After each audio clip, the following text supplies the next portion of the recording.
자, 국민의힘이 오늘 대선 경선 결선행 티켓을 거머쥘 2명을 오후에 발표합니다. 이 반탄파 김문수, 홍준표, 또 찬탄파 안철수, 한동훈. 자, 이 4명 중 어느 2명이 결선에 오를지에 따라서 경선 구도도 크게 달라질 것으로 보이는데요. 한 자리는 한동훈, 나머지는 김문수 혹은 홍준표가 될 거라는 예측이 좀 지배적이긴 합니다. 그런데 국민 여론조사로만 치른 1차와 달리 당원 투표가 50%가 반영이 됩니다. 그래서 김문수, 홍준표 후보에게 표가 몰릴 수 있다. 또 예를 들어 황금 불안을 할 수도 있거든요. 자, 그렇게 되면은 또 한동훈 후보가 또 위기에 빠질 수도 있는 그런 상황입니다.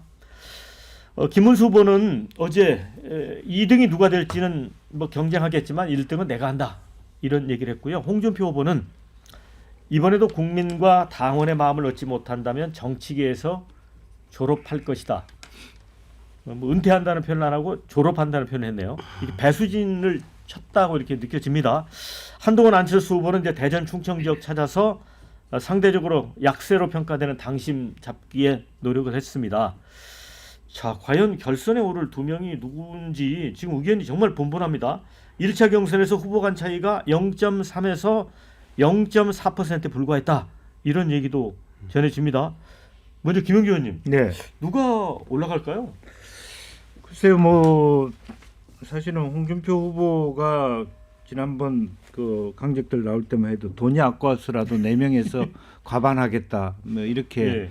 아주 예. 자신감 또 압도적 우세를 얘기했는데 어제 보인 행동으로 봐서는 굉장히 본인이 불안하다는 게 좀 느껴지고 이게 졸업 있고. 얘기를 했잖아요. 예, 그리고 사실은 토론의 그 지명 토론에 있어서는 사실은 뭐 서로 왕복으로 홍준표, 한동훈 이 토론 자체가 상당히 서로에게 어드밴티지가 될 것이라고 봤는데 네. 의외로 한동훈 후보도 크게 뭐 플러스된 건 아니었지만 그래도 홍준표 후보의 어떤 그 무능이라든지 너무 지나친 마초주의 뭐 이런 부분들이 좀 본의 아닌 부담으로 나아가고 있는 것 같고 이제 그다음에 안철수 후보는 유능성에 비해서 표현력이 상당히 문제가 되는 것처럼 보여집니다. 그러니까 발음이 예. 더 많이 꼬이고 어눌해져서 그 본인의 어떤 능력들을 10분 발휘하지 못하는 것 같고요.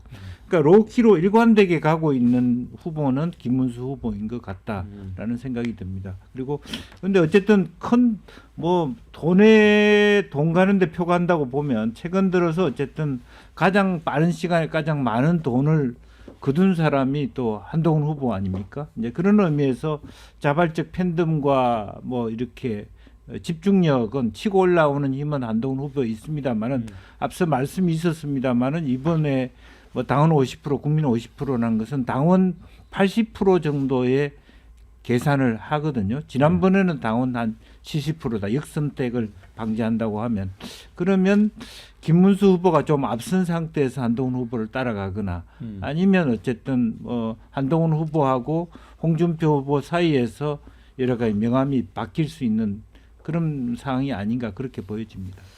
아, 이게 참 예측하기 어렵습니다. 홀준석 대변인은 어느 2분이 올라갈 것 같습니까? 지금 사실 당내에서도 예측하기가 어렵다라는 게 이제 그 일반적인 전반적인 그 얘기들입니다. 사실 저도 뭐 제 마음속으로도 말은 물론 못하지만 마음속으로도 잘 모르겠어요. 예. 2명이 누구일지. 지금 요새 나오는 여론조사 결과들이 대부분 이제 토론회 있기 전 것들입니다. 토론회가 지난주 목요일, 금요일, 토요일 사흘 동안 있었는데 그 전에 있었던 것이기 때문에 이 토론회가 어느 정도 변수가 됐을지 저는 궁금해요. 근데 어쨌건 이게 그 유튜브 조회수가 굉장히 높았거든요. 그 토론회 사흘 동안에 다 합치면 거의 500만 뷰에 육박을 했습니다. 그다음에 시청률이 종편들에서 이제 채널 A 그다음에 MBN에서 중계를 했는데 평소 그 시간대 뉴스하는 그 시청률보다 더 높았어요. 굉장히 이례적인 일이거든요. 방송가에서는 그렇게 봅니다. 그러니까 이제 그 이번에 이제 투표권이 있는 국민의힘 지지자, 그다음에 중도층들한테는 굉장히 관심이 높았다는 얘기죠. 이게 많은 분들이 봤는데 그것을 이제 어떻게 봤을 것인가. 특히 이제 홍준표, 한동훈 두 후보의 이제 격돌이 어떤 쪽으로 누구에게 영향을 더 미쳤을 것인가 이 부분이 이제 결국 관건이 될 것이라고 보고요. 어제 이제 당원 투표 결과가 그 투표율이 50% 정도 나왔거든요. 지난번 대선 때 64%였습니다. 근데 그때는 이제 최종 경선이 64%였던 것이고, 그때 이제 나흘 했었습니다. 그 투표를. 이번에는 시간이 없기 때문에 이틀 했고, 이번에 이제 2차 경선이기 때문에 50%면은 꽤나 높은 것으로 이제 저희는 평가하고 있고요. 당원들의 이런 그 관심은 어쨌건 이재명 독재 국가를 만들어서는 안 되겠다라는 그런 절박한 염원들이 이제 그 표출되고 있는 것이라고 보고, 이제 오늘 2시입니다. 오늘 2시에 이제 발표를 하니까 그때 조금만 기다려 주시면 될 것 같습니다. 네. 자, 김두수 부원장님은 어떻게 예상을 하십니까? 저도 뭐 다른 분들하고 이 예상이 그렇게 벗어나지는 않을 것 같은데 일단 지금 현재 국민의힘 당원들 일반이 지지하고 있는 부분에서는 한덕수 후보로 지지율이 좀 옮겨가기도 하고 했는데 이게 김문수 후보 쪽으로 결국은 모이지 않을까 이렇게 이제 보고 있어서 1등은 김문수 후보 가능성이 높아 보이고 마지막으로 이제 4위는 안철수 후보가 안만 해도 역부족이다 이렇게 생각이 이제 두 명이 가운데 있는데 문제는 토론회가 지지 후보를 바꿀 수 있을 정도의 영향력이 있느냐 이런 부분에 대해서 대체로 지금까지는 별 그런 가능성이 없다. 원래 지지한 사람들의 신념을 높여줄 뿐이다. 이런 이야기가 있죠. 근데 이런 지지를 바꾼 예를 보면 뭐 미국 토론회 워낙 유명하니까 레이건 대통령하고 먼데일 그 후보하고 그때 그 토론에서 레이건 대통령이 나이가 많다고 계속 공격하니까 그 이야기를 합니다. 나는 먼데일 후보가 이 경륜이 짧고 젊음으로 해서 어쨌든 여러 가지 경험이 부족한 것을 나는 공격할 생각이 전혀 없다. 뭐 이렇게 이야기해서 그 히트를 쳤는데 이제 그런 식의 어떤 그 토론회에서 뭔가 판을 바꿔버리는 토론이 있지 않고서야 전환이 별로 없을 것이다. 이렇게 보면 지금까지의 흐름으로 보면 이 편등과 결집 이런 걸 봐서 약간 한동훈 쪽이 좀 높지 않을까 정도 그 정도 예측해 봅니다. 한동훈 후보가 높으면 이제 결국은 홍준표 후보가 또 탈락할 수 있다는 예상을 하게 되는데 예. 윤준 대표 예.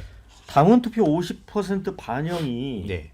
이게 좀 결정적인 어떤 그 변수를 만들 수 있을까요? 그렇죠. 왜냐하면은 지난번 대선 경선 그러니까 윤석열 대 홍준표 당시에도 여론조사에서는 홍준표 후보가 조금 근소하게 앞섰는데 결국은 당원 조직에서 윤석열 후보가 되치기를 하면서 역전승을 거의 거둔 거나 다름이 없었거든요. 또 1차 그 당시에도 예비 후보를 이제 거르는 1차 경선에서도 당원 투표가 들어가면서 실은 윤석열 후보가 1등을 할 수 있었던 그런 배경도 있었기 때문에 당원들의 표심이 상당히 전 중요하다고 보거든요. 여론조사상으로는 지금 현재 시중 여론조사에 나오는 소위 말하면 뭐 30%, 20%, 20% 그리고 한 자릿수 이렇게 지금 김문수, 홍준표, 한동훈, 안철수 이렇게 순서대로 거의 유사한 패턴을 보여요. 그러니까 김문수 후보가 선두고 한동훈 후보랑 홍준표 후보가 이중 구도에서 엎치락 뒤치락하는 그렇게 지금 계속 나와서 여론조사는 아마 그 패턴대로 저는 나올 거라고 생각을 하는데 제 질문, 그러니까 그래도 지지한 후보가 있냐라고 하는 질문이 이번에 들어가거든요. 그 제 질문 때문에 조금 더 제가 봤을 때는 홍준표 후보를 별로 생각하지 않았던 지지층이 뭐 그래도 홍준표 이렇게 한번 좀 대답하는 사람들은 조금 더 있을 것 같다 이런 생각이 들고요.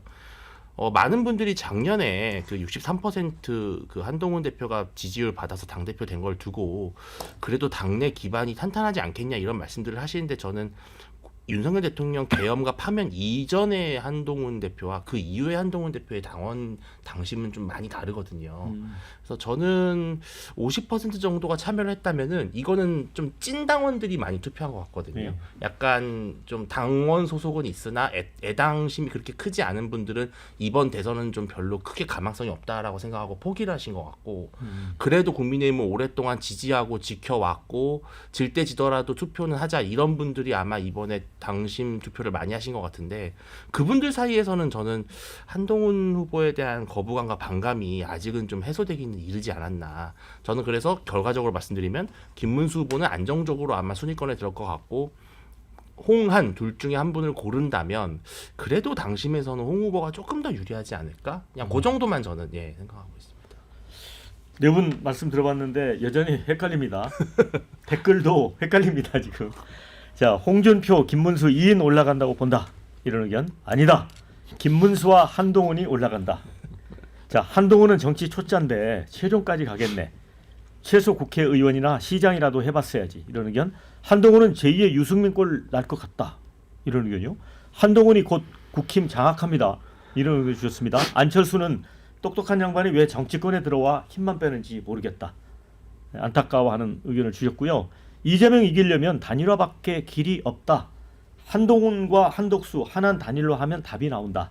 반면에 누가 나와도 이기겠나 이렇게 이재명 대세론을 언급해 주시는 댓글도 보내주셨습니다.